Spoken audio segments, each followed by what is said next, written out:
વિરામ બાદ આપનું સ્વાગત છે. આપની સાથે હું છું ક્રિમા.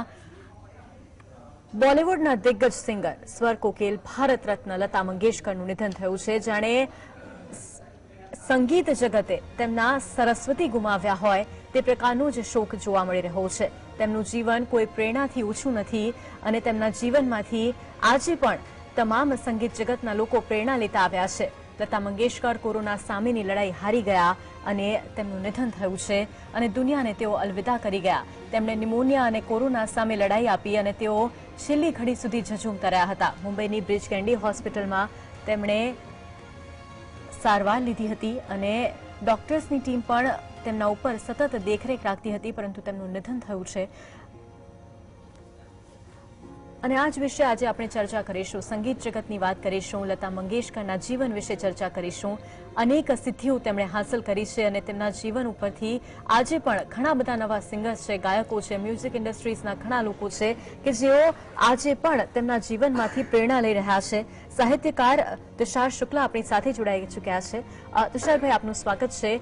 સૌપ્રથમ જ્યારે વાત કરવામાં આવે એક સાહિત્યકાર તરીકે, આપે લતા મંગેશકરને કેવી રીતે જોયા અને સાથે જ તેમનું જીવન હંમેશા એક રિસ્પોન્સિબલ વ્યક્તિનું જે જીવન હોય તેવું રહ્યું છે. બલિદાન, સમર્પણ, સંઘર્ષ અને સિદ્ધાંત, આ ચાર વસ્તુઓ છે કે તેમણે હંમેશા પોતાના જીવનમાં અનુસરી છે. પોતાના સિદ્ધાંતોને આગળ લઈને તેઓ વધ્યા છે અને હંમેશા તેના ઉપર જ તેઓ ચાલ્યા. આ કરવું એક વ્યક્તિ માટે કેટલું અઘરું છે જ્યારે આખા જીવનની વાત આવે, જ્યારે એક ઇન્ડસ્ટ્રીની વાત આવે, તેમાં આટલા વર્ષ રહ્યા હોય ત્યારે.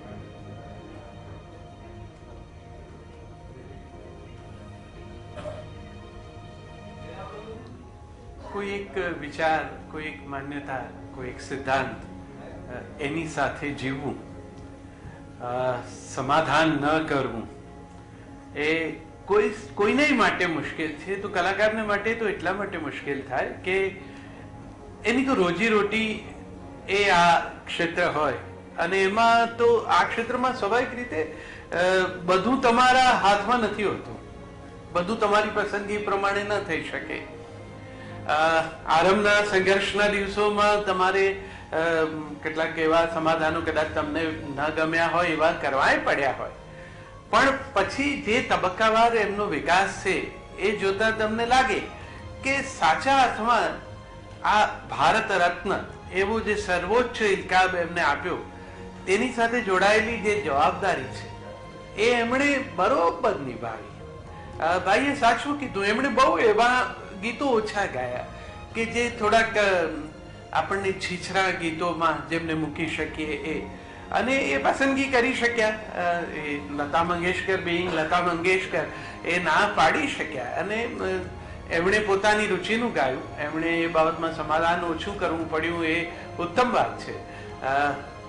એ સાદગી એમના જે વસ્ત્ર પરિધાનમાં હતી, એમણે એક મુલાકાતમાં સરસ કહ્યું, કોઈ એમને પૂછ્યું તમે સફેદ વસ્ત્ર જ કેમ પહેરો છો, ત્યારે એમણે કહ્યું કે હા, ત્યારે નવા સમયમાં બધા રંગ રંગીન કપડા વગેરેનું આગ્રહ વધ્યો છે, પણ મને આમાં ફાવે છે ને હું આમ જ રહેવા માંગુ છું. સફેદ વસ્ત્ર, સફેદ રંગ છે ને, એ દેખાય છે એક રંગ, પણ એ 7 રંગોનો સમૂહ છે. અને લતાજીના સ્વરો એવા સાત્વિક, શુભ્ર, ધવલ, શ્વેત છે. એમાં આ 7 રંગો, જુદા જુદા ભાવના બરોબર આત્મસાત કરીને એમણે એવા રંગના ગીતો ગાયા છે. એટલે સંગીત મારો સીધો વિષય નથી, પણ કવિતાનો ભાવ પક્ષ મારો વિષય છે. એટલે જયારે મદન મોહનજીના સ્વરાંકનમાં કોઈ ગઝલની રજૂઆત કરતા હોય, ત્યારના લતાજીને તમે સાંભળો, અને કોઈ રમતિયાળ મસ્તીભર્યું ગીત ગાતા હોય ત્યારના લતાજીને સાંભળો. એ સિનેમાનું ગીત છે ને, સિચ્યુએશન સોંગ છે, કથા પ્રવાહને આગળ લઈ જાય, નાયિકાના મનોભાવો એ પ્રમાણેના હોય ને જે નાયિકા છે એની અદાયગીને અનુરૂપ ગાવું, એ બધું એમણે સિદ્ધ કર્યું હતું. એટલે લતાજીની સાથે કોઈની સરખામણી ન થઈ શકે. બિલકુલ સરખામણી તો બિલકુલ ન થઈ શકે. આરતી મુનશી આપણી સાથે જોડાયેલા છે. ગુજરાતી ગીત જગતનું ખૂબ જ જાણીતું નામ છે. આરતીબેન, જાણે લતાજીના જીવનની જ આપણે વાત કરીએ, 13 વર્ષની નાની ઉંમર, પોતાના પિતાનું અવસાન થઈ જવું અને ત્યારબાદ આખા પરિવારનો બોજ પોતાના ખભા ઉપર આવી જવો, અને એક સ્ત્રી તરીકે આપણે જાણીએ છીએ કે જ્યારે આવી પ્રકારની પરિસ્થિતિનો સામનો કરવો પડે ત્યારે આ વાત કરીશું આગળ આપણે, પરંતુ આ દ્રશ્યો આપણે જોઈ લઈએ. આ દ્રશ્યો છે તેમના નિવાસ સ્થાન પાસેના. અંતિમ યાત્રા તેમની હાલ નીકળી રહી છે. હાલ તેમની અંતિમ યાત્રા નીકળી રહી છે તે સમયના આ દ્રશ્યો છે. આરતીબેન, આ દ્રશ્યો પણ આપણે જોઈ રહ્યા છીએ. ક્યારેય વિચાર્યું ન હતું કે આ દ્રશ્યો કોરોના કાળમાં જોવાના આવશે.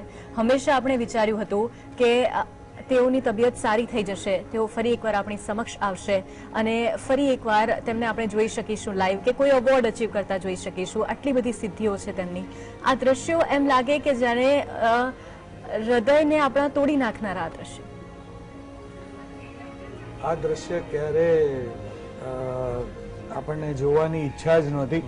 આપણે જાણીએ છીએ કે જે આવે છે એમણે અહીંયા જવાનું પણ છે, પણ તેમ છતાં એક સૂર્યનું જે મસ્ત થવું, એમ અવાજનું શાંત થઈ જવું, જેમ દરિયાનો એક અવાજ હોય અને તમે કહો કે દરિયો હવે સંભળાશે જ નહીં, તો તમે માની ના શકો, પણ એવું લતાજીના અવાજ માટે આજે થઈ ગયું છે.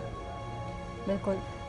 આમ તો કહી શકાય કે સ્વર શારદાની સુરલોક તરફની આ યાત્રા છે અને આપણે આ જોઈ રહ્યા છીએ તેમાં પણ આપણને એમ લાગે કે જાણે ક્યાંક આ સ્વપ્ન હોય, ક્યાંક આ એવી વાત હોય કે આપણે જોવી જ ન પડે. અને આજે તેઓ જ્યારે દુલ્વાને અલવિદા કહી રહ્યા છે મોહસિનભાઈ, ત્યારે આપ કઈ એવી બે પંક્તિ છે કે જે કહેવા માંગો? ચોક્કસ. તુષારભાઈ આદરણીય કવિરાજે બહુ સરસ વાત કરી વસંત પંચમીને અનુલક્ષીને, તો મારે પણ આજે કહેવું છે. વસંત એટલે બહાર, ખુશનુમા માહોલ, અને વસંતનું વર્ણન છે ને એ શબ્દોમાં ના થાય. આપણી સાથે સોમિલભાઈ પણ છે, એ મહેસૂસ કરવાનો, એનો અહેસાસ કરવાની વાત છે. પણ આ જ્યારે લહેરાતી વસંતની વચ્ચે આપણને પાનખરનો અનુભવ આ મોસમ કરાવી રહ્યો છે. અચાનક એક વસંતની આ સવાર આવી હશે આપણે કોઈએ નહીં વિચાર્યું હોય, ત્યારે મને એક સરસ મજાના શાયરના આ બે શબ્દો યાદ આવી રહ્યા છે કે बिछड़ा वो कुछ इस अदा से कि रुत ही बदल गई, बिछड़ा वो कुछ इस अदा से कि रुत ही बदल गई, एक शख्स आलम मौसीकी को वीरान कर गया. પણ મોહસિનભાઈ, એ જે રહેતા એનું નામ છે પ્રભુકુંજ, તો એક પ્રભુકુંજમાંથી એ બીજા પ્રભુકુંજમાં ગયા, એટલે એમનો વાસ તો સદા ઈશ્વર પાસે જ રહે છે. અને ભલે આજે એક પ્રભુકુંજ એમણે છોડ્યું, પણ અને કુટુંબની સૌથી મોટી વ્યક્તિ, આપણે હમણાં જ સાંભળ્યું કે સૌથી મોટા દીકરી હતા, એમને માટે પોતાના કુટુંબની જવાબદારી હતી. તો સૌથી મોટી દીકરી એ માં સમાન હોય. બિલકુલ. તો આજે આખો ભારત દેશ એમણે માં ગુમાવી હોય એવી એક પ્રતીતિ થઈ રહી છે કે આટલી મોટી વ્યક્તિ આ રીતે આપણને નહોતું ગમે એવું કે બરોબર છે, દરેકનો એક સમય હોય, બધું બરોબર, પણ જેવી રીતે દરેક બાળકને એમ હોય ને કે માં તો ના જવી જોઈએ, એવી ફિલિંગ આપણને બધાને લતાજી માટે છે કે ના, લતાજી તો ના જવા જોઈએ. અને લતાજી ના જવાથી જાણે એવું જ લાગતું હોય કે સ્વર સરસ્વતી ગુમાવ્યા છે. તુષારભાઈ, કઈ એવી વાત છે જે અત્યારે તમે કહેવા માંગશો? કારણ કે ક્યારેય આ વસ્તુ તો આપણે વિચારી જ ન હતી કે કોરોનામાં આવી રીતે વિદાય લેશે લતાજી.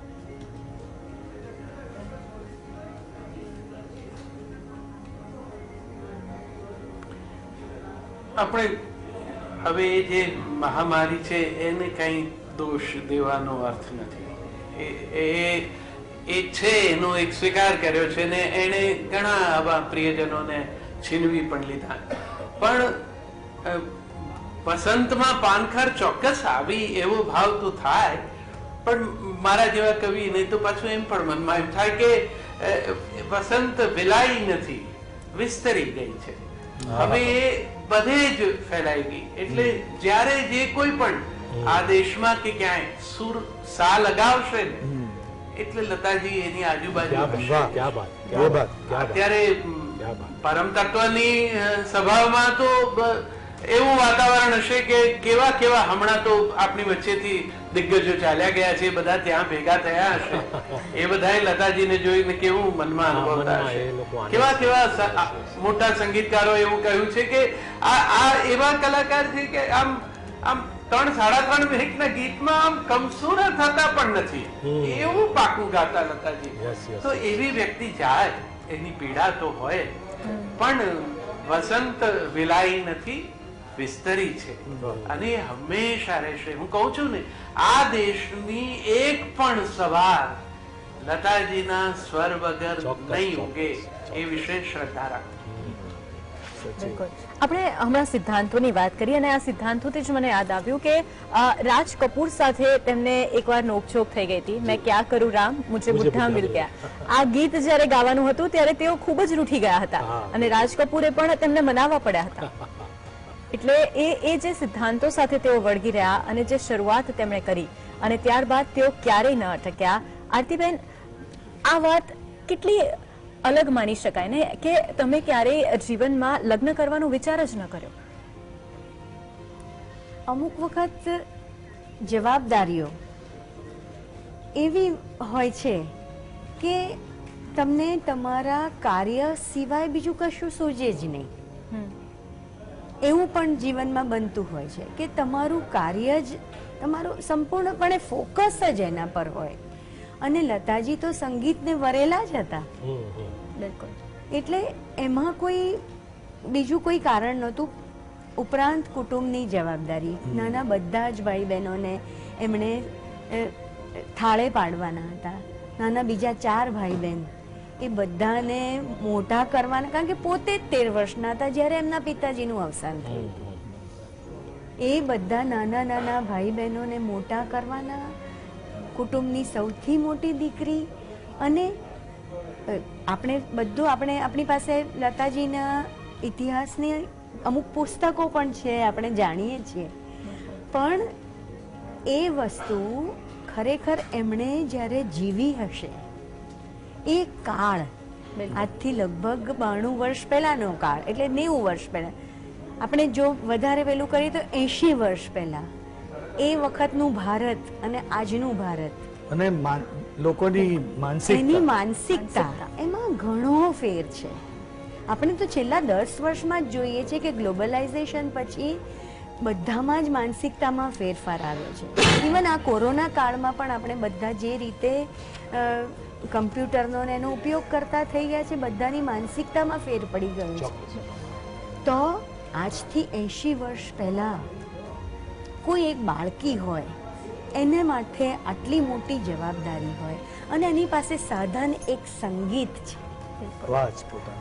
અને પોતાનો અવાજ, તો એને કેળવીને, અને એમની પાસે ઈશ્વરદત્ત એટલું બધું હતું કે એ કંઈ પણ આમાં પેલું હોય છે ને, પેલું કે પેલો પારસમણી કે જ્યાં અડકે ત્યાં સોનું થઈ જાય, એના જેવું છે કે લતાજી જે ગીત ગાય એ એટલું બધું હિટ થઈ જાય કે એમના જ ઇન્ટરવ્યુમાં હતું ને ક્યાંક કે એમના એમની અમુક જે ફિલ્મો હતી એના બધા ગીતો હિટ જતા હતા. એવું નહોતું કે એક ગીત ઓછું હિટ જાય ને એક ગીત વધારે હિટ જાય, બધા જ ગીતો હિટ જાય. તો હું કહું છું એમ, એ પારસમણી હતા કે જેને સ્પર્શે એ હિટ થઈ જાય. અને પછી તો જવાબદારી એવી વસ્તુ છે કે તમને બીજું કશું સૂઝે જ નહીં. એટલે આપણે જે વાત કરી કે એમણે પછી માત્ર સંગીતને વરેલા રહેવાનું પસંદ કર્યું, એ બહુ મારી દ્રષ્ટિએ બહુ વ્યાજબી છે. એમને શું વીતી હશે એ આપણે નથી જાણતા, પણ એની સાથે સંકળાયેલી દરેક વ્યક્તિ આજે એવું મહેસૂસ કરે છે કે આ સુરની દેવી એનું એક યોગ્ય સ્થાન છે અને એ યોગ્ય સ્થાન પર માત્ર દેવી જ બિરાજમાન હોય. એટલે આપણે દરેક તીર્થોમાં પણ જોઈએ છે કે જ્યાં દેવીનું સ્થાન હોય છે ત્યાં એકમાત્ર દેવી હોય છે. એટલે એ લતાજી તો એ સંજોગોમાં આરતી એવું જ કહી શકાય કે જેમ ભગવાન અવતાર લે છે આ પૃથ્વી પર, મનુષ્ય દેહે અવતરે છે અને પછી એનું કાર્ય પૂરું કરીને એ પરલોક જત પોતાના લોક પર, તો લતાજી માટે બરાબર એવું જ કહી શકાય કે એક સરસ્વતી અને પોતાની સાથે તેઓ દેવી બિલકુલ પ્રેરણારૂપ અનેક કિસ્સાઓ આપી ગયા છે, તેમનું જીવન જ પ્રેરણારૂપ છે. સેન્સ ઓફ રિસ્પોન્સિબિલિટીની આપણે વાત કરી સૌમિલભાઈ, કારણ કે એક સેન્સ ઓફ રિસ્પોન્સિબિલિટી એક વ્યક્તિમાં હોય ત્યારે તે પોતાને કેટલું ઉપર લઈ જઈ શકે છે, તેમના કિસ્સામાં તે જોવા મળે છે. ખરી વાત છે. ચોક્કસ વાત છે આરતીબેનની. અને તમારા એ પ્રશ્નની વાત જ્યારે ચાલતી હતી મને વચ્ચે એક વસ્તુ યાદ આવી હતી કે તમે પૂછ્યું હતું કે એક સ્ત્રી તરીકે કેટલું તકલીફ દે, કેટલું આમ ડેન્જરસ હોય કે ભાઈ. અને એ બી એ જમાનામાં આરતીબેને કીધું કે આજથી આટલા વર્ષો પહેલા માણસોની આપણા સમાજની જે માનસિકતા કેવી કટ્ટર માનસિકતા ને બહુ આપણે રૂઢિચુસ્ત પરિવારોમાં એમના માતાજીને જ પસંદ હા, હતું કે દીકરી film બહાર કરે. નીકળે, હા. તો કેટલું તો એટલું બધું એમનો દર્દ, એટલું બધું એમણે તકલીફો વેઠી છે ને કે એક જગ્યાએ મેં વાંચ્યું છે, એક ઇન્ટરવ્યુઅરે એમને પૂછ્યું હતું કે આવતા જન્મમાં ફરી આ દેશમાં ભગવાન જો જન્મ લેવાનું કે તો લતા મંગેશકર શું બનવા માંગશે? તો લતા મંગેશકરજીએ ખૂબ સ્વસ્થતા સાથે જવાબ આપ્યું હતું કે ચોક્કસ આવતા વર્ષમાં પુનર્જન્મમાં હું માનું છું, અને જો આવતા જન્મે ભગવાન મને કોઈ દેહ સ્વરૂપ મને આ દુનિયામાં ઉતારે તો મારે લતા મંગેશકર નહીં પણ એક દીકરા તરીકે, એક પુરુષ તરીકે આ દુનિયામાં જન્મ લેવો છે. એને પૂછ્યું કે એવું કેમ? તો એમણે એમ કીધું કે 14 વર્ષની ઉંમરથી અત્યાર સુધી જે ઘૂંટડા હું પીને આ લેવલે પહોંચી છું, તો મને હવે ફરી એકવાર એક સ્ત્રી તરીકે આ દુનિયામાં અવતારીને મારા એ બધા દુઃખ, એ બધા દર્દ મારે પાછા ભોગવવા નથી. એટલે એક પુરુષ તરીકે, દીકરા તરીકે મને આ દુનિયામાં ફરીવાર આવવું છે. એના પરથી આપણે સમજી શકીએ કે એમણે જીવનમાં કેટલું સ્ટ્રગલ કર્યું હશે, કેટલી તકલીફોમાંથી એ પસાર થયા હશે કે જ્યારે એમને પૂછવામાં આવ્યું તો એમણે સ્ત્રી તરીકે ફરી આ દુનિયામાં અવતરણ ન લેવાની વાત કરી, કે જ્યારે દુનિયાએ તેમને સાક્ષાત સરસ્વતીનું બિરુદ આપ્યું છે તો એ દર્દની સીમા શું હશે? બિલકુલ. એ અને તકલીફોની સીમા શું હશે? બિલકુલ આરતીબેને જેમ કીધું કે એ વખતનું ભારત કેવું હશે, એ વખતની મ્યુઝિક ઇન્ડસ્ટ્રી કેવી હશે, એ વખતની બોલિવૂડ ઇન્ડસ્ટ્રી કેવી હશે તે આપણને ખબર છે. અને હવે જે રીતે ચેન્જીસ આવી રહ્યા છે, પરંતુ આ ચેન્જીસ છે અને તેનામાંથી પસાર થવું, આજે આપણે કોઈ 3 પેઢીની જ વાત કરીએ એક ફેમિલીના, તો બની શકે કે તેમનો પૌત્ર પણ એ જ સોંગ સાંભળતો હોય જે તેમના દાદાજી સાંભળતા હોય. એટલે આટલા વર્ષો સુધી એ જ ઇન્ડસ્ટ્રીમાં ટકી રહેવું, એ પ્રોફેશનલિઝમ જાળવી રાખવું. બિલકુલ બિલકુલ. જી સૌમિલભાઈ, very difficult. It's very difficult, right? Lata Mangeshkar ji તો 4 પેઢી સુધી, બિલકુલ બિલકુલ. એટલે 4 પેઢી સુધી એમના મને લાગે છે કાજોલના હા, શોભના મમ્મી, સમર્થ. હા, શોભના સમર્થથી કાજોલ સુધી. કાજોલના મમ્મી એટલે તનુજા, એમના તનુજાના માટે. મમ્મી એટલે એટલે શોભના સમર્થ. શોભના સમર્થ. હા. એટલે 4 પેઢી સુધી તમે એમણે ગાયું. ગાઓ એટલે અને બહુ મોટી વસ્તુ. અને કાજોલ પણ એમના પર જે પિક્ચરાઇઝેશન થયું છે કાજોલ પર, એ પણ એક નાની બાળકી. એટલે મુગ્ધા. મુગ્ધાનું. હા. તો તમારે તમારા અવાજને એઝ કેવો એન આર્ટિસ્ટ હું વાત કેળવી કરું છું કે રાખવો તમારે જોઈએ. Yes, તમારા અવાજને કેટલો કેળવેલો રાખવો એટલે પડે. એની ફ્લેક્સિબિલિટી, એની કે- રેન્જ, એની પિચિંગ, અને- એના અને એક્સપ્રેશન, એને લોટ ઓફ માટે થિંગ.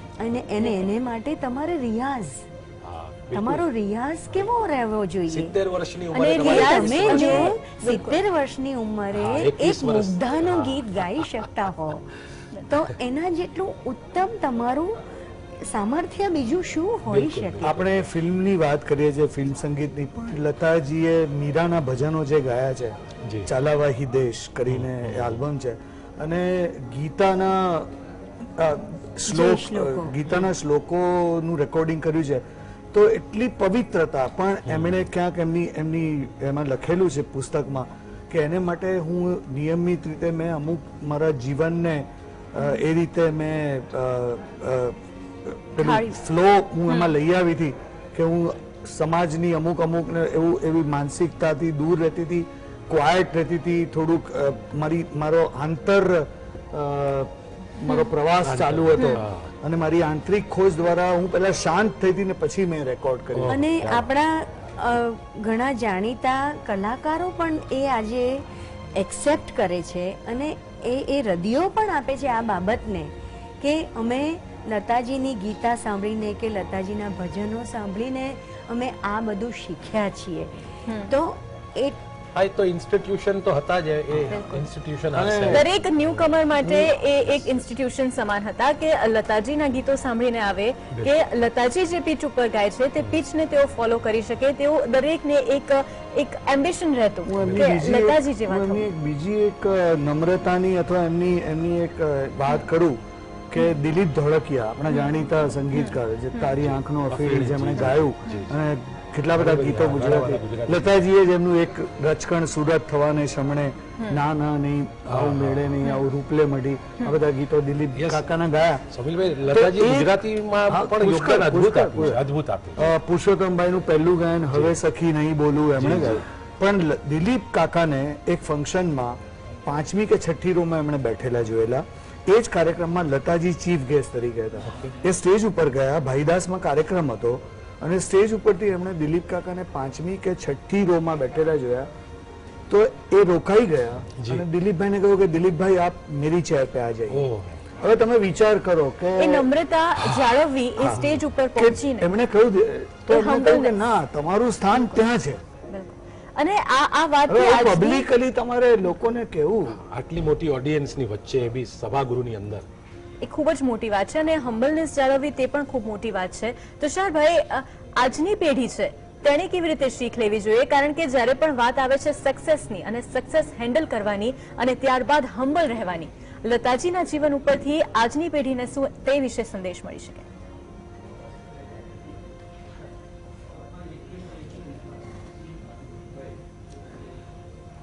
પ્રોફેશનલ પરફેક્ટ બનવું જોઈએ.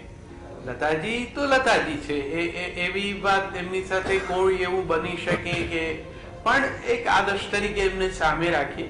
એમણે પણ એમના સુદીર્ઘ સમય પાટ ઉપર સંઘર્ષો, સ્પર્ધાઓ બધું જોયું છે, એમાંથી માર્ગ પણ પોતાની રીતે કાઢ્યો હશે. જીવન છે, એમાં કોઈ નબળી ક્ષણો પણ હોય, એમાંથી કેવળ ત્યાં અટકી જઈએ તો કલાકાર તરીકે આજે જે માન સન્માન મળ્યું એ ન મળ્યું હોય, એને અતિક્રમી શક્યા.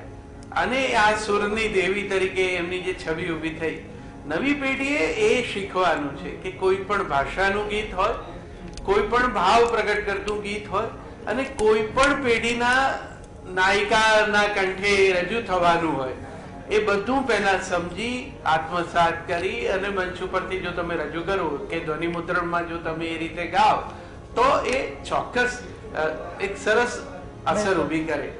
અત્યારે મુશ્કેલી ટેકનોલોજીને કારણે મદદ ખૂબ છે.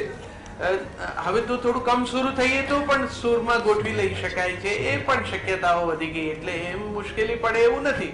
પણ આ પ્રકારનું પાક્કું ઘરકામ કરવું, ગાતા પહેલા સૌમિલે કહ્યું એમ સ્ક્રિપ્ટમાં યોગ્ય વિરામ સ્થાનો, શ્વાસ કેટલો લઈ જવો, બધી નોંધ રાખવી, આવું એ કાયમ કરતા, એટલે એટલી ઊંચાઈ પર પહોંચ્યા પછી પણ કરતા. આરતીએ કહ્યું તેમ ગુરુજન પાસે, એમના પંડિતજી ગુરુ પાસે એ આજે પણ બેસી અને હાર્મોનિયમ પર સવારના સા ભરે, જેની એને જરૂર નહોતી. એ તો સ્વયં સંગીત હતા, પણ તો પણ એ બાબતેની સભાનતા, સજગતા, કોને કે સ્પર્ધાના જગત માટેની સજ્જતા એમણે કાયમ રાખી, સાચવી. આપણે નવી પેઢીએ જે શીખવાનું છે તે આ શીખવાનું છે કે એ સફળતા મળવાના ટૂંકા રસ્તાઓ હવે ઘણા છે, ઓળખ પણ ઝડપથી ઊભી થઈ જાય છે, પણ જે કશું ઝડપથી થાય છે ને એ બહુ ઝડપથી વિસરાઈ પણ જાય છે. આ 90-92 વર્ષની યાત્રામાં કેટલું બધું એવું હશે ને કે જે એમણે પણ કડવા ઘૂંટણા તરીકે ગળ્યું હશે, અને એટલા સભાન પણ હતા કે કેટલાક ગીતો એમણે પોતાને ગાયા પછી, રેકોર્ડ થઈ ગયા પછી થોડાક નહોતા ગમતા, અથવા તો એ બાબતમાં થોડીક એમને અસંતોષ હશે, તો એની રેકોર્ડ એ પોતાના ઘરમાં રાખેલા રેકોર્ડના જથ્થામાં નીચે મૂકી રાખતા. તો પોતાની જાતને આટલી ચકાસતા રહેવું એ સહેલું નથી. ગુજરાતી ગીત સંગીતનું જાણીતું નામ સુધીર ખાંડેકર આપણી સાથે જોડાઈ ચુક્યા છે. સુધીરભાઈ, આપનું સ્વાગત છે JSTVમાં. લતાજી કહી શકાય સ્વર શારદા, સ્વર સરસ્વતી, અને આજે અંતિમ યાત્રા એ છે તેઓ, શું કહેશો આપ તેમના માટે? આજે જે કંઈ થયું છે એનાથી આપણે બધા જ ઉદાસ છીએ, અને લતા મંગેશકરનું હોવું અને ન હોવું એ એવી ઘટના છે કે એને આપણે કોઈ પણ રીતે મૂલવી શકતા નથી. લતા મંગેશકર એક યુગ પ્રવર્તક એવા ગાયિકા હતા, સંગીતકાર હતા, આપણે એમને સંગીતકાર જ કહીએ, તો એમને એમના ઘડતરમાં કયા કયા પરિબળો કામ કરી ગયા છે. કારણ કે આવી વ્યક્તિ થાય, આવો કલાકાર થાય, એના માટે ઘણી બધી આવશ્યકતા હોય છે. એક તો એક મહાન સંગીતકારના ઘરમાં જન્મ્યા હતા, એટલે એમની તાલીમ તો ઘરમાં જ થઈ, અને એના પછી જે ઈશ્વર દત્ત અવાજ જોઈએ ગાયક માટે, એ એમને ભગવાને ભરપૂર પ્રમાણમાં આપેલો. કારણ કે મધુરતાનો બીજો પર્યાય એટલે લતા મંગેશકરનો અવાજ. બિલકુલ બિલકુલ. એના ઉપરાંત એમની જે તાલીમ, એમની સૂઝ પણ જરૂરી છે, અને એ પણ ઈશ્વર આપે છે. એટલે જ દરેક જણ સંગીતકાર થઈ શકતો નથી. બિલકુલ. એના પછી પણ એમનું જે આખું કરિયર કહીએ એ ફિલ્મ સંગીતના એક પાર્શ્વ ગાયિકા તરીકે થયેલું છે. અને પાર્શ્વ ગાયક થવા માટે ઘણી બધી બીજી આવશ્યકતાઓ છે કે સંગીતકાર જે તમને ગીત આપે છે એનો જે કઈ વિચાર છે એની પાછળ, અને જે એની જરૂરિયાત છે, કારણ કે એ ફિલ્મના સંદર્ભમાં આવે છે, તો એ પ્રમાણે એને ન્યાય આપવો એ બહુ જ કઠિન કામ છે. એકાદો સંગીતકાર હોય તો હજી નિપટી લો તમે, પણ ડઝન બંધ સંગીતકારો એમની સાથે લતા મંગેશકરે કામ કર્યું છે, અને જે રીતે એમના ગીતોને ન્યાય આપ્યો છે એની કોઈ કમ્પેરિઝન નથી. એટલે આજે જેને આપણે golden era of film music કહીએ છીએ, લગભગ 50 થી 80 સુધીનો ગાળો, એમાં લતા મંગેશકરનો અવાજ બધે જ છવાઈ ગયેલો છે. એટલે આપણે જો વિચારીએ કે લતા મંગેશકર ના હોત તો આ ગોલ્ડન એરાનું શું થાય? ગોલ્ડન એરા હોતો જ એમ હું માનું છું. એટલે લતા મંગેશકર નું હોવું એ એક યુગ પ્રવર્તક ઘટના હતી. એમણે 50 વર્ષ સુધી એમનો અવાજ આપણે આ દુનિયાને આપ્યો છે. એમાં હજારો ગીતો એમણે ગાયા છે, અને એમાંના લગભગ બધા જ આપણે લોકપ્રિય કહીએ એવા થયા છે. ફિલ્મ સંગીતની એક વિશેષતા છે કે એ બધા જ વર્ગો સુધી પહોંચે છે. શાસ્ત્રીય સંગીત બધા નથી સાંભળતા, પણ ફિલ્મ સંગીત દેશમાં પરદેશમાં, એટલે બીજી ભાષાના લોકો પણ સાંભળે છે આપણું હિન્દી ફિલ્મ સંગીત. તો એ ફિલ્મ સંગીતને ન્યાય આપીને એમણે આપણા ભારતીય સંગીતને ખૂબ જ સમૃદ્ધ કર્યું છે, વિશાળ કર્યું છે, બધે પહોંચાડ્યું છે, ખૂણે પહોંચાડ્યું છે. અને હું એમ કહીશ કે આ યુગ પતી ગયો એમ ઘણા લોકો આજે ટીવી પર બોલી રહ્યા છે, એક યુગનો અંત આવ્યો. હું કહું છું આ યુગ કદી પતવાનો નથી. બિલકુલ. આ યુગનો અંત આવવાનો નથી. સેંકડો પેઢીઓ આગામી લતા મંગેશકરને નહીં ભૂલે. એમના અવાજને કેટલીય પેઢીઓ હજી માણવાની છે.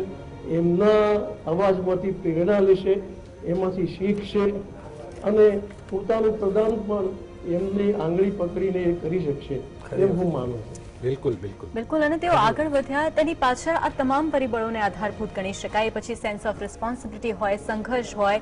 તેઓ નાની વયની ઉંમરે જ્યારે તેઓ આગળ વધ્યા હતા, તેમના ઉપર રિસ્પોન્સિબિલિટી આવી ગઈ હતી, તેની જો વાત કરીએ, સાથે જ જે રીતે બલિદાન છે, સમર્પણ છે, તેને પણ માની શકાય. પરંતુ આ વિશેષ રજૂઆત છે તેમાં આગળ પણ આપણે વાત કરીશું. તમામ મહાનુભાવો છે તે આપણી સાથે જોડાયેલા રહેશે. આ સાથે જ આગળ વાત કરીશું. હાલ રોકાઈશું એક વિરામ બાદ. નમસ્કાર, સ્વાગત છે આપનું જીએસટીવીમાં. સમાચારો સાથે હું છું વિવેક. લતાજી અંતિમ શ્વાસ લીધા છે અને અત્યારે એક સરસ મજાનું સુવાક્ય યાદ આવે છે કે winners are comes and goes પણ લીજન્ડ્સ આર ફોર એવર. કહેવાય છે કે વિજેતાઓ તો આવતા જતા રહે છે, પરંતુ મહાન માણસો, તેમની આગવું કરવાની રીત હંમેશા આપણી વચ્ચે યાદો બનીને રહી જતી હોય છે. અંતિમ યાત્રાના દ્રશ્યો છે. લતાજી અંતિમ સફરે પ્રભુકુંજથી આ યાત્રા નીકળી છે અને શિવાજી પાર્ક સુધી જશે. સિદ્ધિ વિનાયક કે જ્યાં બોલિવૂડ, સમગ્ર બોલિવૂડની આસ્થા છે, ત્યાંથી આ અંતિમ યાત્રા પસાર થશે અને આખરે અંતે પહોંચશે શિવાજી પાર્ક, જ્યાં લતાજીનો દેહ પંચ મહાભૂતમાં વિલીન થશે. બીજી તરફ જે દ્રશ્યો છે શિવાજી પાર્કના, ત્યાં પણ તમામ તૈયારીઓ કરવામાં આવી છે. રાજકીય સન્માન સાથે તિરંગામાં લપેટી અને લતાજીના એ શ્રી વિગ્રહને મૂકવામાં આવ્યો છે અને આ યાત્રા ધીરે ધીરે આગળ વધી રહી છે શિવાજી પાર્ક તરફ. આજે સવારે જ્યારે સમાચાર આવ્યા તેમના કરોડો ચાહકોમાં એક દુઃખની લાગણી જોવા મળી છે. તો જીએસટીવી છેલ્લા ઘણા કલાકોથી લતાજીના જીવનની યાદગાર પળો અને ખાસ કરી ગુજરાતી ગીત સંગીતની દુનિયાના મોટા નામો જીએસટીવી સાથે જોડાયા, લતાજીને શ્રદ્ધાંજલિ અર્પણ કરી અને અત્યારે પણ મારી સાથે કેટલાક મહેમાનો ઉપસ્થિત છે. ગુજરાતના ખ્યાતનામ સિંગર સોમિલભાઈ અને આરતીબહેન હાજર છે, સાથે જ તુષારભાઈ પણ જોડાયા છે, લેખક અને સમાજ ચિંતક છે. તો સુધીરભાઈ તેઓ પણ જોડાયા છે અને મોહસિનભાઈ પણ આપણી સાથે ઉપસ્થિત છે. સૌથી પહેલા સોમિલભાઈ, જે રીતે લતાજીએ 50,000થી વધુ ગીતો આપ્યા મનોરંજન ક્ષેત્રને અને ચર્ચા કરી રહ્યા હતા કે હિન્દી બાદ સૌથી વધુ કદાચ જો ગીત હોય તો એ ગુજરાતી ગીત એમના કંઠે ગવાયેલા છે. તો કેટલું મોટું યોગદાન ગુજરાતી ઇન્ડસ્ટ્રી માટે, અને તેઓ જે સ્તર પર હતા, જે રીતે કામ કરતા હતા, તો આ બાબતથી એક સ્વાભાવિક તેમની ગુજરાત માટે અને ગુજરાતી ભાષા માટેની લાગણી અને પ્રેમ પણ આપણને દેખાય છે. અવિનાશભાઈ સાથે એમને ખૂબ ઘર જેવો સંબંધ, અવિનાશભાઈને ભાઈ માનતા અને ગૌરાંગભાઈના પણ ઘણા બધા ફિલ્મોમાં એમણે ગાયું. પણ ગુજરાતી ફિલ્મ ઉપરાંત એમણે કેટલાક કવિઓની રચના અને બીજા અન્ય સ્વરકારોના સ્વરાંકનમાં પ્રસ્તુત કરી. એ રેકોર્ડેડ પણ છે. એમાં પુરુષોત્તમ ઉપાધ્યાય ના સ્વરાંકનમાં એમણે દયારામની એક કૃતિ ગાઈ, હવે સખી નહીં બોલું નહીં બોલું નહીં બોલું રે, કદાપી નંદ કુંવરની સંગે કે હે મને શશિવદની કહી છે રે. એ પહેલું એમનું ધ્વનિ મુદ્રિત થયેલું પુરુષોત્તમભાઈના સ્વરાંકનમાં ગીત. ત્યારબાદ દિલીપ ધોળકિયાના સ્વરાંકનમાં એમણે 4 ગીતો આપ્યા. ના ના નહીં આવું, મેળે નહીં આવું, એક રચકણ સુરત થવાને શમણે, અને ત્યારબાદ રૂપલે મઢી છે સારી રાત, આ દિલીપ ધોળકિયાના સ્વરાંકનમાં, અને માઝમ રાતે નીતરતી નભની ચાંદની એ પણ પુરુષોત્તમભાઈના સ્વરાંકનમાં એમણે. મને યાદ છે, મને એકવાર એવો મોકો મળ્યો હતો એમના નિવાસ સ્થાને જવાનો. વાત એમ હતી કે પુરુષોત્તમભાઈની ષષ્ઠી પૂર્તિનું અમે આયોજન કર્યું હતું અને એનું આમંત્રણ આપવા લંડન સ્થિત અને પહેલા આફ્રિકામાં જેઓ નિવાસ કરતા હતા એ શ્રી ચંદુભાઈ મટાણી એમની સાથે પુરુષોત્તમભાઈના એ કાર્યક્રમનું આમંત્રણ આપવા અમે ગયા હતા. પણ એ આવી શકે તેમ નહોતા, એટલે એમણે પહેલા તો એમનો અફસોસ વ્યક્ત કર્યો અને પછી કહ્યું, ખાસ હવે સખી નહીં બોલું ને યાદ કરીને, કે મારે અન્ય રોકાણ છે અને કદાચ પૂના જવાના હતા કોઈ કાર્યક્રમ માટે, પિતાજીની સ્મૃતિમાં કોઈ કાર્યક્રમ હતો, કે નહીતર હું કે છે કે પુરુષોત્તમભાઈનું મેં ગીત ગાયું એ પહેલું, અને કે છે કે એવું કે એ જે ગાય તો હું કદાચ ગાઈ પણ ના શકી, આટલી બધી મહાનતા. અને પછી એમણે એમના હાથે એક સંદેશો લખી આપ્યો હતો. તો નજીકથી જોવાનો એ વખતે આપને મોકો મળ્યો, અને એમના જીવનનો એ સૌથી મોટો ગુણ જે વિનમ્રતા પણ આપણને જોવા મળે. મોહસિનભાઈ, નવોદિત કલાકારો માટે તો જે રીતે સવારથી હું સાંભળતો આવ્યો છું કે સાક્ષાત સરસ્વતી માનું સ્વરૂપ હતા, પણ નવોદિત કલાકારો, કારણ કે જો આપણે જોઈએ આઝાદી પહેલાથી, આઝાદી વખત અને આઝાદી બાદનો પણ એક પીરિયડ, આ ત્રણેય પીરિયડમાં એમણે જે કલાકારોને માર્ગદર્શન આપ્યું, જે કલાકારો એમની સાથે રહી, ઘણા એમની સાથે ગાયું, ઘણા એમની માર્ગદર્શન હેઠળ રજૂઆતો થઈ, તો એક જે એમણે શીખવ્યું એ હજુ આજે અને આવનારી પેઢી માટે પણ એટલું જ ઉપયોગી રહેશે. બિલકુલ. અને આમ તો ઘણી બધી કોન્ટ્રોવર્સી આ બાબતે કહેવાય છે લતા મંગેશકરજી માટે.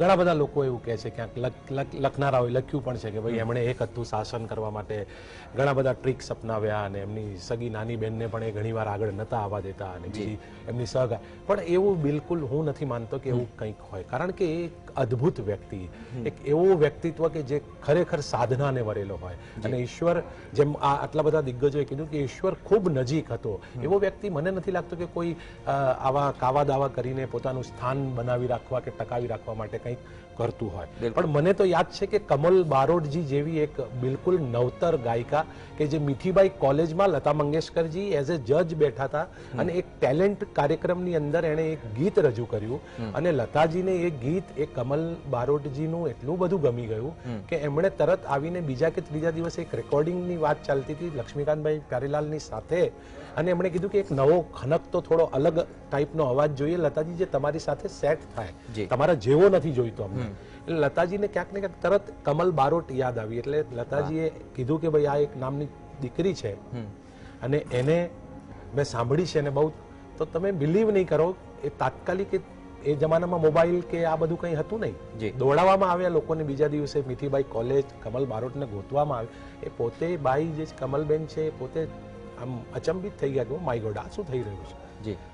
અને કવિતા કૃષ્ણમૂર્તિજીના બી ઘણા બધા ઇન્ટરવ્યુ તમે સાંભળશો ત્યાં દેખાશે કે લતાજી માટે કેટલું બધું એમને કેટલું બધું રિસ્પેક્ટ, કારણ કે લતાજીને ક્યારે જ્યારે બી એમને જરૂર પડી છે લતાજીએ ક્યારે એમને ગાઈડ કરવામાં કે એમને સલાહ આપવામાં ક્યારે એમને ના નથી પાડી. એમાં તો ઘણા બધા લોકો છે અને ઘણું બધું કર્યું છે ઇન્ડસ્ટ્રી માટે લતા મંગેશકરજીએ. એ વિશાળ હૃદયની વિશાળતા જોઈએ ને, કારણ કે ઘણા બધા લોકો સફળતાના શિખર સુધી પહોંચે છે પણ પછી જે નજીકના માણસો છે દૂર થઈ જાય છે અને માણસો નાના લાગવા માંડે છે. આરતીબેન, આજે સવારથી જ તમે જીએસટીવી સાથે જોડાયેલા છો અને આ જે દિવસ આ ઘડી આપણે સૌએ નહોતી ધારી પણ નિયતિએ જે કરવાનું હતું તે કર્યું અને આપને મેં સાંભળ્યા કે એક માતા તરીકે એમને આપ માનતા અને એક દીકરી તરીકે શબ્દાંજલિ અર્પણ કરવી. આમ તો એમણે જે ગીતો ગાયા તમામ માઇલસ્ટોન છે પણ છતાં પણ એક શબ્દ સૂરની અંજલિ અર્પણ કરવી હોય તો કયું ગીત?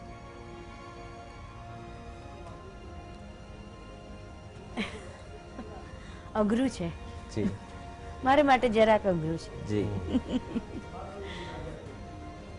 અત્યારે આપણે એમની અંતિમ યાત્રા જોઈ રહ્યા છીએ ત્યારે તો ઘણું જ અઘરું છે. ચોક્કસ આપની આંખોમાં એ લાગણી એમના માટેની અત્યારે દેખાઈ રહી છે દર્શકોને પણ. તુષારભાઈ, આપની પાસે આવું છું.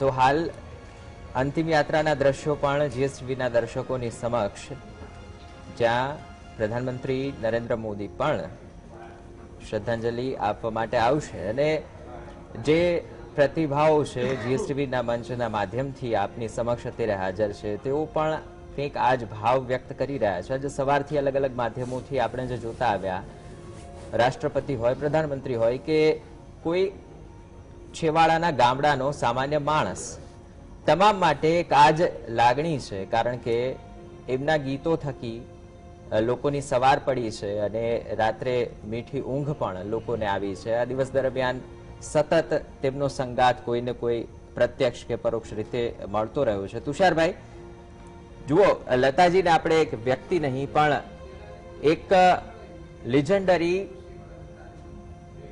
એવી ઓરા તરીકે આપણે જો અત્યારે વાત કરીએ કે જેમાં એક પોઝિટિવિટી હતી, એક ફ્લેક્સિબિલિટી હતી, જે મેં અગાઉ કહ્યું કે આવનારી તમામ પેઢીઓ માટે પણ એ એક ગાથા બની અને સતત માર્ગદર્શન પૂરું પાડતી રહેશે. તેમના ફિલ્ડમાં તેમના અનેક માઇલસ્ટોન છે પણ એ સિવાય એક અલગ પ્રકારનું વ્યક્તિત્વ કે જેનાથી લોકો આકર્ષાયા, પ્રભાવિત થયા અને તેમને પૂજવા લાગ્યા. તો તુષારભાઈ, આપની દ્રષ્ટિએ કયા એવા ગુણો છે કે જે કાયમી લતાજીને જ્યારે યાદ કરીએ ત્યારે આપણી આંખોની સામે આવશે?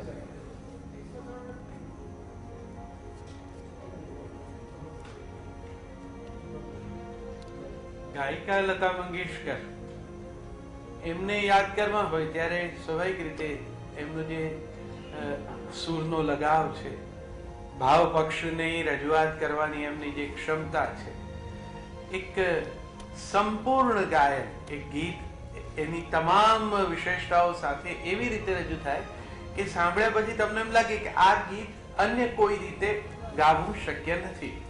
આવી રજૂઆત કરવાની એમની જે શક્તિ, એ એમની વિશેષતા, એ ચોક્કસ યાદ રહે અને કલાકારોએ યાદ રાખવી જોઈએ. સાદગી એમણે પોતે પોતાના સ્વભાવ તરીકે સ્વીકારી, પણ આજ સવારથી જે વાતો સાંભળું છું એમાં તો મેં એ પણ જોયું કે એટલા બધા પ્રસન્ન ચિત્ત પણ સ્વભાવમાં રમૂજ પણ ખરી, હસી શકતા ને હસાવી શકતા. એ ઉપરાંત એમનો ક્રિકેટ માટેનો અપાર પ્રેમ, આ રમતને માટેની એમની લાગણી, આપણને એમ લાગે કે કદાચ એ ક્રિકેટની ભાષામાં કહીએ તો એ કદાચ સેન્ચુરી ફટકારી શકત, પણ આ 90s માં જે રીતે એમણે વિદાય લીધી, એ વિદાય પણ ઓછી પ્રભાવક નથી એમના કાર્યકાળને જોઈએ તો. હિન્દી સિનેમાના 100 વર્ષ ગણીએ તો લગભગ અડધા ઉપરાંતના વર્ષો ઉપર લતા મંગેશકર હસ્તાક્ષર છે. એટલે આવું વ્યક્તિત્વ, એની આવી કેટલીક વિશેષતાઓને કારણે હંમેશા યાદ રહે. જે ગાયક મિત્રો છે, ગાવાના વિદ્યાર્થીઓ છે, લતાજીએ કદાચ કોઈને બહુ બેસાડીને સાર ભરાવ્યો હોય ન હોય, મને તો બહુ વિશેષ ખબર નથી, પણ એમને ગાતા સાંભળ્યા હશે ને સાંભળીને જે લોકો એ લોકોએ બધાએ આ એમની સુરના લગાવની વિશેષતા અને પરફેક્શનિસ્ટ હોવું એની સમજ કેળવી હશે. એમના ગાયનમાં જે નોંધવા જેવી વાત છે એ ઉચ્ચાર શુદ્ધિની પણ છે. એમણે ભારતની કેટલી બધી ભાષાઓમાં ગાયો અને બધી ભાષાના શબ્દોને પોતાના વિશેષ ઉચ્ચારો છે. મરાઠીમાં ચ જુદો છે અને ગુજરાતીમાં ચ જુદો છે. બિલકુલ. પણ એ જયારે ગુજરાતી ગીત ગાતા હોય છે ત્યારે, અને એમાં પણ લોકબોલીના શબ્દો જેમાં આવ્યા હોય, એ ઓધાજી ગાય ત્યારે એમનો રંગ, એનો વિશેષ જે હોય સૌરાષ્ટ્રનો, એ સાચવો છે. ના ના નહીં આવું, મેળે નહીં આવું, મેળાનો મને થાક લાગે. હવે એમાં જો સેજ બેધ્યાન થઈને હું નહીં, ના ના નહીં આવું, મેળે નહીં આવું એમ કરો અને વિવર્ત એ કરી નાખો, મેળે ને બદલે મેળે, તો મેળે ને તો સાવ અર્થ જ જુદો છે. તો તમને ગાયક તરીકે એ વિષયની સભાનતા હોવી જોઈએ કે ભલે મારી માતૃભાષા નથી, પણ એ ભાષાનું ગીત ગાવાનું મેં અત્યારે સ્વીકાર્યું છે, ત્યારે હવે એના સાચા શુદ્ધ ઉચ્ચારમાં એને હું રજૂ કરું. કોઈ પણ ઉર્દુ ભાષાની આપણે ગઝલ ગાતા હોઈએ તો એના કાફ વગેરે બિલકુલ સરસ રીતે અદા કરવા જોઈએ. એ સાચા ઉચ્ચારો ન હોય તો એકલા સુરના લગાવથી કઈ કવિતા ન પહોંચે. એ બરફથી લહેરાઈ એમાં બરફથી લહેરાઈ થઈ જાય તો ગાયન આખું નાશ પામી જાય તે જ ક્ષણે. તો લતાજી પાસેથી આ જે પરફેક્શનિસ્ટ હોવાની વાત છે ને, એ આ અર્થમાં પણ સમજવાની જરૂર છે. બિલકુલ. એટલે શબ્દોની સાથે સુરો પણ સાચવી જાણતા લતાજી હવે તો ઘડીઓ ગણાઈ રહી છે અને ત્યારબાદ તેમનો દેહ પંચમહાભૂતમાં વિલીન થશે અને તેમના વ્યક્તિત્વ વિશેની આ શબ્દ યાત્રાને પણ આગળ યથાવત રાખવી છે, પરંતુ સમયના અભાવને કારણે મુનશી દંપતી એટલે કે સોમિલભાઈ અને આરતીબહેન આપણી સાથે અત્યારે અહીંથી ડિસ્કનેક્ટ થઈ રહ્યા છે. સાથે તુષારભાઈ પણ ચર્ચામાં અત્યાર સુધી જોડાયા હતા. આપ ત્રણેયનો આભાર અમારી સાથે આ પળો વહેંચી અને લતાજી વિશે જે કંઈ આપની પાસે આપના સંસ્મરણોમાં જે કંઈ યાદી હતી તે પટારો ખોલી અને જીએસટીવીના દર્શકો સમક્ષ લાવ્યા છો. આપ ત્રણેય મહાનુભાવોનો ખૂબ ખૂબ આભાર. ફરીથી આવા વ્યક્તિત્વ માટે અમારી શ્રદ્ધાંજલિ અમે આ માધ્યમથી વ્યક્ત કરી શક્યા. ખૂબ આદર સાથે, નમન સાથે, વંદન. Thank you. તો મુંબઈના દ્રશ્યો જે આપણે જોઈ રહ્યા છીએ, શિવાજી પાર્ક ખાતે હાલ જે જનમેદની ઉમટી છે, જો કે કેટલાક કડક પ્રતિબંધો વચ્ચે પણ એ પ્રેમ, એ લાગણીને કઈ રીતે રોકવી એ પ્રશાસન માટે પણ થોડું કઠણ કામ છે.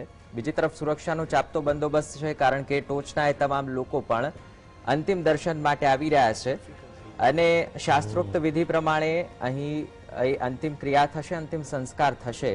હાલ અંતિમ યાત્રા એક બાદ એક પડાવો પસાર કરતી આગળ વધી રહી છે અને બીજી તરફ પ્રધાનમંત્રી નરેન્દ્ર મોદી પણ લતાજીના અંતિમ દર્શનાર્થે તેમના અંતિમ સંસ્કારમાં સહભાગી થવા માટે આવી રહ્યા છે.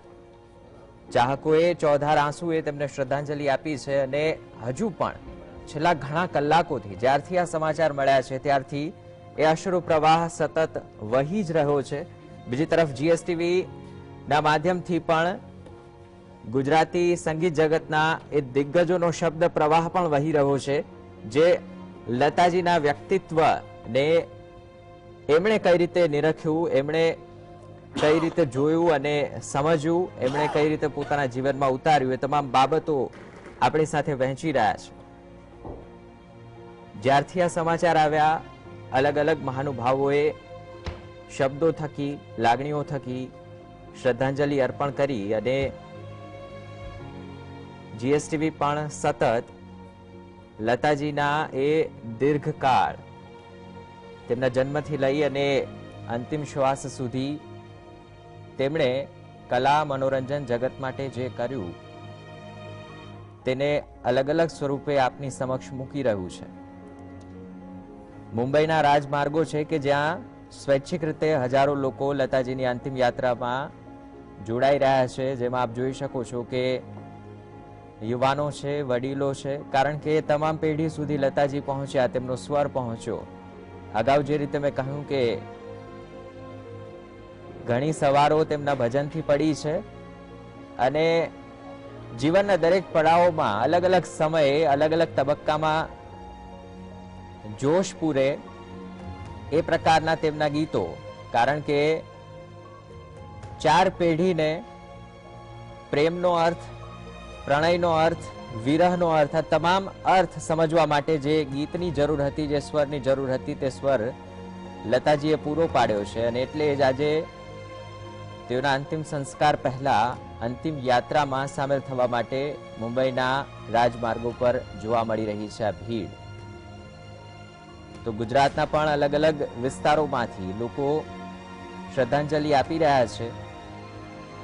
જેઓ પ્રત્યક્ષ રીતે મુંબઈ નથી પહોંચી શક્યા, તેઓ અલગ અલગ માધ્યમોથી અને ખાસ કરી આજે સોશિયલ મીડિયામાં જે લાગણીઓનું પૂર જોવા મળ્યું લતાજી માટે, તે તો અભૂતપૂર્વ છે.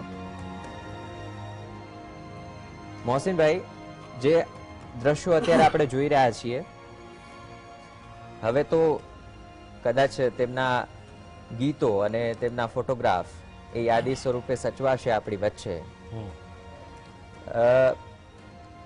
એ વિશે આગળ ચર્ચા કરીએ, પણ તે પહેલા સુધીરભાઈ આપની પાસે આવી રહ્યો છું. આ દ્રશ્યો જોઈને સૌથી પહેલા શું લાગણી આપના મનમાં?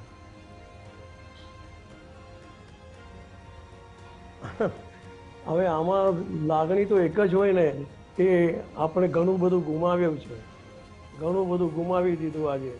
આજે આપણે જેને કહીએ કે રંક થઈ ગયા એક રીતે.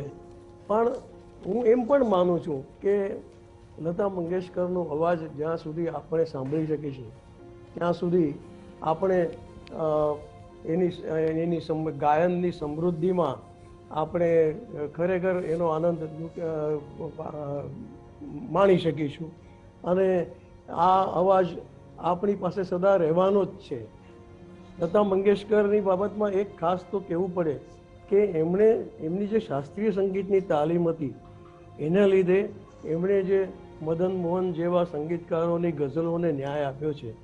એમાં જે બારીક હરકતો, ખટકાઓ, મુરકીઓ અને મીંડ વગેરે જે પ્રકાર, અને એમાં પાછું એની સાથે પાછું એક્સપ્રેશન, જે કંઈક કવિએ કે શાયરે લખ્યું છે અને કોઈ પ્રસંગ માટે લખ્યું છે, કોઈ પર્ટિક્યુલર કેરેક્ટર માટે લખ્યું હોય, તો એને એ પ્રકારનું એક્સપ્રેશન આપવું એ પ્લેબેક સિંગરનું કામ હોય છે. અને લતાજીએ એ એટલું સરસ કર્યું છે કે એને કોઈ જવાબ નથી. બિલકુલ. અને વર્તમાન પેઢીના અને આવનારી પેઢીના એ કલાકારો માટે પણ એટલું જ અભ્યાસપૂર્ણ અને માર્ગદર્શક સાબિત થશે તેમની જે આગવી ઢબ હતી, જે રીત હતી, અને ખાસ કરી પરફેક્શનનો ગુણ. સુધીરભાઈ, આપ અમારી સાથે જોડાયા, આપનો ખૂબ ખૂબ આભાર. મોહસિનભાઈ, મુંબઈના જે દ્રશ્યો જોવા મળી રહ્યા છે, કદાચ મારી પેઢી અને મારી અગાઉની પેઢી અને એ વખતનો દોર, એટલે કે હું વાત કરી રહ્યો છું 1960 થી 2000 સુધીની, તો કદાચ જવ્વલે જ એકાદું એવું ફિલ્મ મળશે કે જેમાં લતાજીનું કોઈ ગીત ના હોય, એમના કંઠે ગવાયેલું ગીત ના હોય. તો એ જે આખો દશક હતો, દશકાઓ હતા એકચ્યુઅલી, કેવા હતા એ વખતના કલાકારોને કઈ રીતે સાથે લઈને લતાજી ચાલ્યા છે, જે વિશે આપણે અગાઉ પણ ચર્ચા કરી રહ્યા હતા. યસ બ્રધર, 60 વર્ષનો આટલો લાંબો ફિલ્મ સંગીત સાથેનો ગરોબો એ સામાન્ય વાત ના કહેવાય. 60 વર્ષ સુધી એમણે સંગીત સાથે જોડાયેલા રહી, ફિલ્મી દુનિયા સાથે જોડાયેલા રહી એમનું યોગદાન આપ્યું. અને જેમ અગાઉ કીધું આરતીબેને કે શોભના સમર્થજીથી લઈને કાજોલજી સુધી એમણે દરેક પેઢીને પરફેક્ટ રિપ્રેઝન્ટેશન આપ્યું. એટલે તમે સમજી શકો છો કે કેવી રીતે એમણે કેળવ્યો હશે અવાજને. કે આજથી જ્યારે વર્ષો પહેલાં 1950ના દાયકામાં દાદી શોભના સમર્થજી માટે એમણે ગાયું હશે તો એ ટાઈમે શોભના સમર્થજી કેવી દેખાતી હશે, એમના હાવભાવ શું હશે. એ જ વાતને વર્ષો પછી 21 વર્ષની કાજોલ માટે 70-75 વર્ષના લતા દીદી ગાઈ રહ્યા છે. એ આ અશક્ય કામ માત્ર ને માત્ર ઈશ્વરીય દેન જે વ્યક્તિ પાસે હોય એ જ કરી શકે, અને એમાં કોઈ બેમત નથી. આટલા બધા પુષ્કળ હજારો કરોડો લોકો આજે નહીં વર્ષોથી જેને સાક્ષાત સરસ્વતીના ઉપનામથી ઓળખે છે એ આપણા સૌના આદરણીય દીદી, કોકિલકંઠી, સ્વર સમરાંગની, ઘણા બધા નામોથી જેમને આપણે બોલાવીએ છીએ એવા લતા મંગેશકરજી વાસ્તવિક રીતે દેહ ત્યાગ એમણે કર્યો છે. પણ આપણા શાસ્ત્રોમાં કહેવાયું છે ને કે આત્મા અમર રહે છે, એને શસ્ત્ર મારી નથી શકતા, કે વાયુ એનો નાશ નથી કરી શકતો, કે પાણી એને બહાવી નથી શકતો. તો ચોક્કસપણે આપણે કહી શકાય કે લતાજી પંચ મહાભૂતમાં એક શરીર રૂપે વિલીન થઈ જવાના એ આમ પણ આખા વિશ્વના હતા. બિલકુલ. અને હવે પણ એ આખા વિશ્વમાં એ હવાઓ ખબર નહીં એ ક્યાં ક્યાં એમના એ આત્માને, એમની શરીરની રાખને લઈને જશે. આખા વિશ્વમાં એ પ્રસરશે. મને આ બધા દ્રશ્યો જોઈને એક શાયરના શબ્દો યાદ આવી રહ્યા છે કે છુપ ગયે વો સાજે હસ્તી છોડકર, છુપ ગયે વો સાજે હસ્તી છોડકર, અબ તો બસ આવાજ હી આવાજ હૈ. આ રહેતી દુનિયા સુધી, જ્યાં સુધી આ સૃષ્ટિની શક્યતા છે, જ્યાં સુધી આ દુનિયા કાયમ છે, આપણા કાનમાં મધુર મીઠું સંગીત ગુંજતું રહેશે. મને નથી લાગતું કે ત્યાં સુધી આપણે લતાજીને ક્યારેક ભૂલી શકીશું, કે લતાજી નામની કોઈ વ્યક્તિ હતી એવું કદાચ ઉચ્ચારણ આપણા મોઢે નીકળશે. કારણ કે એ ચોક્કસપણે અમારી ગઈકાલમાં હતા, અમારી ગુજરી કાલમાં હતા, અમારા વર્તમાનમાં છે અને અમારા ભવિષ્યમાં પણ રહેવાના. તો એવા અદ્ભુત આત્માને ફરી એકવાર GSTVના માધ્યમથી આખા સમગ્ર ગુજરાતના કલા જગતના કલાકારો વતી, અમદાવાદના અમારા ઓર્કેસ્ટ્રા ફિલ્ડના સૌ કલાકારો વતી હું હાર્દિક શ્રદ્ધા સુમન અર્પણ કરું છું. અને GSTVનો પણ ખૂબ આભારી છું કે આ ઘણા બધા દિગ્ગજો સાથે મારી વાત કહેવાનો જે અમને અવસર મળ્યો એ બદલ GSTVની ટીમનો પણ હું ખૂબ ખૂબ આભારી છું. બિલકુલ મોહસિનભાઈ, જે લાગણી આપે વ્યક્ત કરી એ જ ત્યાં હાજર સૌ કોઈ કરી રહ્યા છે, અને આ જ પ્રકારની લાગણી GSTVના એ તમામ દર્શકોની. કારણ કે ખૂબ જ લાંબા સમય સુધી જેમના સૂરને, જેમના સંગીતને, જેમના મધુર કંઠને સાંભળી અને આપણે સૌ કોઈ જીવતા આવ્યા છે. કારણ કે જીવનમાં ઘણી વખત નાસીપાસ થઈ જાય છે માણસ, અને કેવા પડાવો હોય છે કે જેમાં જરૂર હોય છે આવા કોઈ અવાજની કે જે સતત સાથે હોવાનો અહેસાસ કરાવે. અને લતાજીના અવાજમાં અગાઉ જે કલાકારોએ અને દિગ્ગજોએ વાત કરી કે મેલોડી હતી, એ ફીલ કરાવે. અને એમાં પણ તમે જે રીતે ઉમેર્યું કે 100 વર્ષ માફ કરશો પણ જે વયોવૃદ્ધ કલાકારો અત્યારે છે અને બીજી તરફ એક જે વર્તમાન પેઢી છે, એ તમામને એમના કેરેક્ટરને સૂટ થાય તે પ્રકારનો અવાજ લતાજીએ પીરસ્યો છે. તો એવા ખૂબ જ જૂજ, કદાચ આંગળીના પેઢે ઘણા એવા કલાકારો છે કે જે આ વસ્તુ હજુ પણ સાચવી શક્યા છે. તો એક કલાકાર તરીકે પણ એમના જીવનમાં ઘણા એવા પડકારો રહ્યા હશે, જ્યારે આ પ્રકારે અલગ અલગ ફોર્મેટમાં તેમણે ગાવાનું રહ્યું, અલગ અલગ કેરેક્ટરને તેમણે જે રીતે અવાજ આપ્યો, એમની જે ડિરેક્ટર તેમની પાસે ગવડાવવા માંગતા હતા, ઓન સ્ક્રીન જે સુટેબલ હોય, કેરેક્ટરને સુટેબલ હોય, તો ઘણો મોટો પડકાર પણ એમના અને ઘણા લાંબા સમય સુધી રહ્યો. હા, ચોક્કસપણે.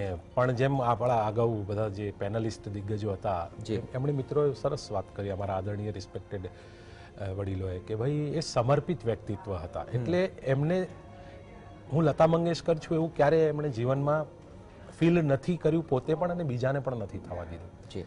તો એ જે પડકારો ચોક્કસપણે એમને જીવનમાં આવ્યા હશે, અને એમણે બહુ સહજતાથી, બહુ હસતા મોઢે એનો સ્વીકાર કર્યો એટલે જ મેં તમને આપણા બેન હતા ત્યારે મેં એક વાત કીધી હતી કે એટલે જ કદાચ એ પડકારોથી એટલા બધા ઘડાઈ ગયા હતા અને ક્યાંક ને ક્યાંક અંદરથી એમને એ વસ્તુ છે ને ક્યાંક તો નડતી હશે, તો જ એમણે કોઈક ઇન્ટરવ્યુઅરને એમ કીધું હોય ને કે હવે આવતા જન્મમાં ભગવાનને હું પ્રાર્થના કરીશ કે મને એક છોકરા તરીકે આ દુનિયામાં મોકલે. જી.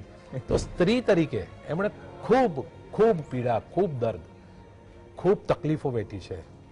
આપણે આજના જમાનામાં સંભવ નથી 13 વર્ષની માસૂમ અને કુમળી વયમાં આપણે ઇમેજિન કરીએ તો મારા રૂવાટા ઊભા થઈ જાય છે કે તમારો આસરો છીનવાઈ જાય અચાનક જ અને તમારા માથે તમારા નાના ભાઈ બહેનોની આખા પરિવારની જવાબદારી આવી જાય. તો આજે આટલા મોડર્ન યુગમાં આટલું બધું ટેકનિકલી આપણે એટલા બધા મોડર્ન થઈ ગયા છે તોય આજના આ યુગમાં સંભવ નથી સર્વાઈવ કરવું. તો આપણે વિચારી શકીએ વ્યક્તિની સહનશીલતા, એ વ્યક્તિની કર્મઠતા કેવી હશે કે એણે આજથી વર્ષો પહેલા 13 વર્ષની ઉંમરે આખા પરિવારની જવાબદારી નિભાવી. તુષારભાઈ, આદરણીય તુષારભાઈ શુક્લાએ કીધું કે લતા જ હોય, ઈશ્વરે એક જ લતા મંગેશકર બનાવ્યા છે. એ વાત બિલકુલ સાચી છે. શબ્દોમાં આપણે સાંત્વના લઈએ કે ભાઈ આપણે એમના માટે બોલી શકીએ છીએ, એ આપણા દિલને આપણે સાંત્વના આપી શકીએ. બાકી મારું જ્યાં સુધી માનવું છે લતાજી વિશે બોલવા માટે તો આપણે સક્ષમ છીએ જ નહીં. બસ એમની યાદો, એમના જીવનની થોડી ઘણી કથનીઓ ક્યાંક વાંચેલી, ક્યાંક સાંભળેલી, અનુભવેલી તો ના કહી શકાય કારણ કે હું પણ ઉંમરમાં ખૂબ નાનો છું હજુ, પણ ઘણા બધા કોલમનિસ્ટો લખતા હોય. આપણું ગુજરાત સમાચાર ન્યૂઝ વર્ષોથી આવી કોલમો, આપણા સલીલ દલાલ સાહેબ, ભવેન કચ્છીજી, ગુણવંત શાહ સાહેબ જેવા ઘણા દિગ્ગજો છે જેમણે ફિલ્મી દુનિયાની અંદર ડોક્યુ કરીને અમારા જેવા નવયુવાનોને એ ફિલ્મી દુનિયાથી પરિચિત કરાવડાયા છે. એટલે એ વ્યક્તિત્વ પાસ ઓન થતું રહેશે આવનારી તમામ પેઢીઓ માટે.